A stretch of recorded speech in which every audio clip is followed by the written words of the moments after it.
las otras economías lo que tienen en común es poner a las personas en el centro.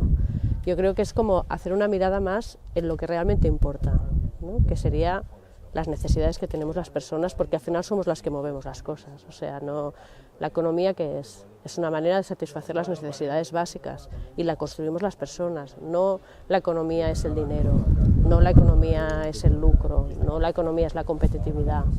Pues todo lo que son prácticas que se basan en responder colectivamente a necesidades individuales y que puede pasar por el no dinero, puede pasar por ayuda mutua, por intercambio, por trueques, todo esto es economía, ¿no? Entonces, si hacemos esta apertura, pues hace que también podamos incluir formas de hacer que no teníamos previstas hasta ahora o identificadas dentro del mundo económico, y ponerlas en el mundo económico, ¿no? En el mundo convencionalmente económico, ¿no? Un grupo de familias que tienen una necesidad de consumir de forma responsable y un tipo de producto, pues generan una cooperativa de consumo.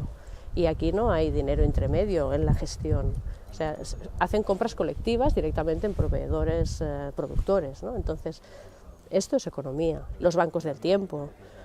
Hay muchas prácticas de este tipo que incluso no se considerarían como económicas inicialmente, ¿no? En su proceso de constitución.